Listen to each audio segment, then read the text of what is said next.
السلام عليكم ورحمة الله وبركاته. أصحاب تقاليقة من البدون كجوكتين إيو سي والبقانو أركيسين إيو سي والبقانو تاونيسين وسلامنتين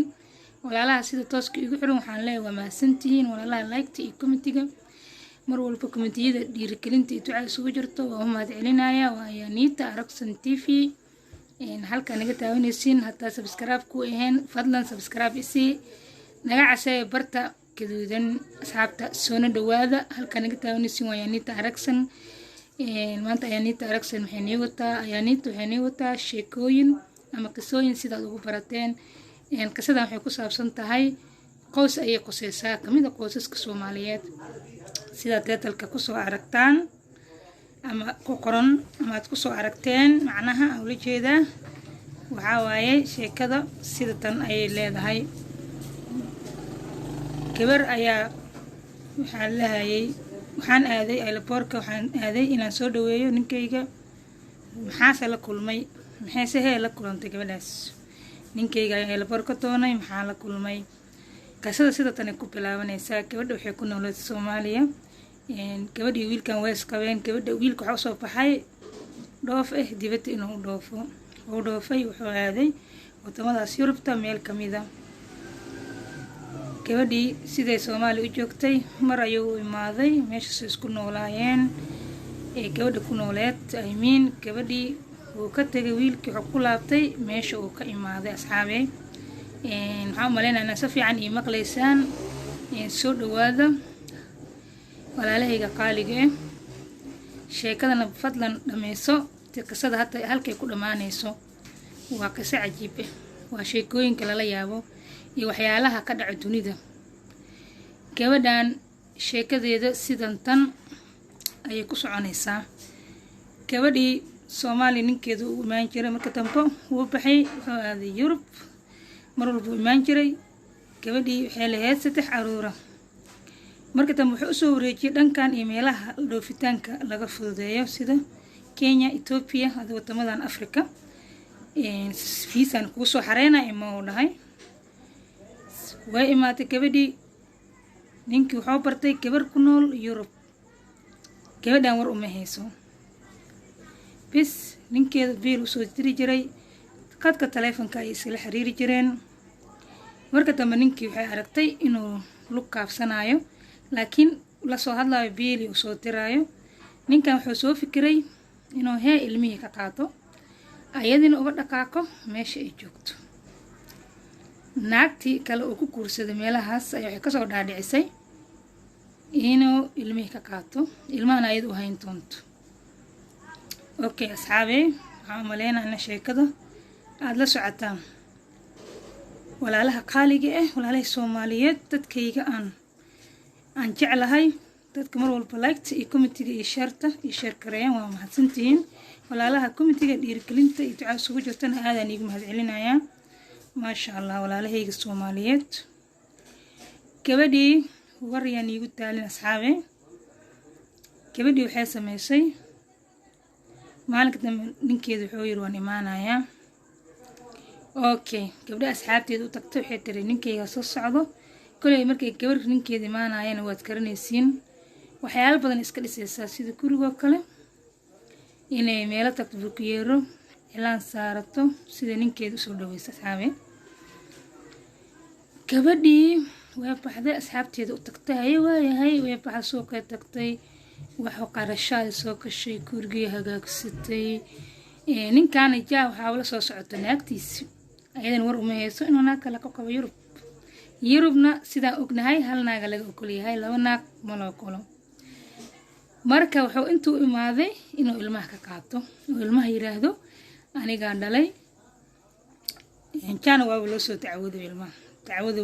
way mar hore la soo tacawuday bis hooyan lagu soo qorinay hooyo haysato bis gabadhii uu imaaday ninkii waxay wada laba ka dhawdo asxaabteeda kamid ah ee dhahdaa walaalayaalow soo baxna keena aeroboortka aadayna maanta xajiga soo dhaweynayaa gabadhii way faraxsan tahay asxaabteedii soo wadatay waji kabax ayaa ku dhici doona soo ma ogo ninkan waxyaalaha uu soo maleegay ama qorshir qoolka uu wado war uma hayso gabadhii way baxday asxaabteedu way soo labisteen eelaboorka ayaa la tegay meeshay ka sugaysay ninkeedoo keliya ninkii diyaarada kasoo tagtay iyo xaaska gacanta iska haysto meeshaas waxaa ugu dhacay muraayada ayaa ka jabta aad ayay u naxday waxay sheegtay way ka siweysay waa la soo dhaafay ayada dhan waxaa la yidhaahay jaa baawur kale inkeera u yaalabo baawurkii kale raaceen ayaduna baawurkeeda ee hore u wadato tagsiga hore iskaga soo raacda iyada asxaabteeda ayadoo yaaban waxay sheegtay karala bis waxaa lagu dhahay hotel hebel ayaan sii tegaynaa meeshaas iiga tabay imaw hotel hebel adiga hadda xaaskeyga la socdaa hotel hebel aan sii aadaa gabadhi way isku naxday waxay samaysay karin weysay haddana waxaa walba ugu daran ceebta ku dhacday asxaabteedii la socotaa asxaabtii way la yaabeen naag aan ogeyn ninkeeda inuu naag kala qabo inuu naag kale ku leeyahay Yurub war u haynin way baxday gabadhii waxay aatay hotelka ay ugu tagtay ninkii bis wuxuu dhahay fiiri ilmaha inta iigu keen aniga hataa waqti kuuma haayo gabadha arkaysid waa xaaskeyga la soco iska baro way baxday way isku naxday marka hadalkaas uu dhahay waxay u tagtay dadkeedii ama qaraabada ay ku lahayd meeshaas u joogay waxay dhahay ninkaas sidaas u yeelay naagoo keensaday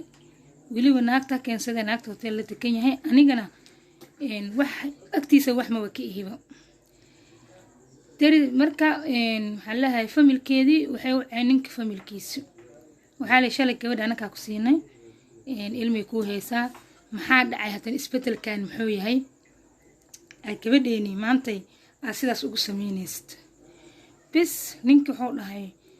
aniga warka calaa kulli xaal ninka 4 naag u banaan waan kuursaday dibna maan inaan kuursado marka ilmaheygana waan u baahanahay inaan wato haddii rabtana sidaas ku joogto ee raali ku tahay haddii ilmaheyga siinayso ayadana sidaas ku joogayso ee raali ku tahay ha joogto dhahay haddii kalena ilmaheyga ay soo wareejiso gabadhi aad bay u qaracantay familkii waxay dhaheen wariyaa gabadha kuma ciyaari kartidee hayana soo maqashay waxaa lahay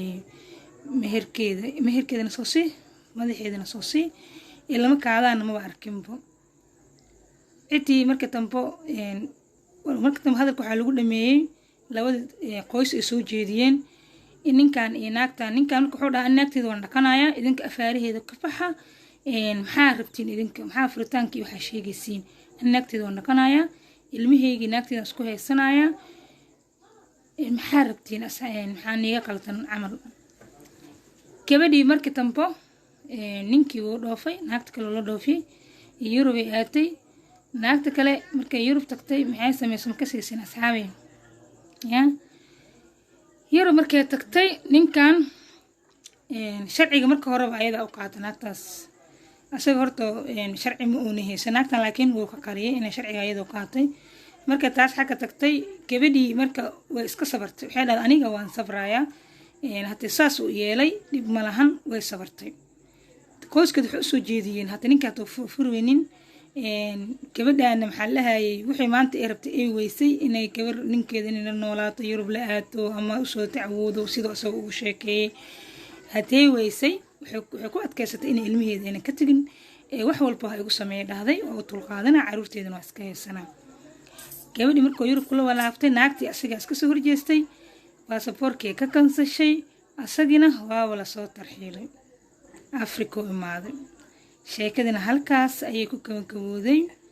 asxaay waxaan leeyahay macnaa qayaanada ma wanaagsano soo qof hadaad qayaantid waxaa la socotaa qofkaas aad qayaantay in aakhirka adiga ay ka soo bixayso asaga wuxuu la gooynay gabadhaas laakiin lukooyada asaga ku hoobatay marka waxaan leeyahay asxaabta noo share gareeya hadaad nagu cusub tahay subscribe fadlan noo subscribe noo saar channelka noo share gareeya like iyo comment waan maasantiin meel baad ku joogtiin waxaan leeyahay Soomaaliya Maxamedey سلامات السلام عليكم ورحمة الله وبركاته.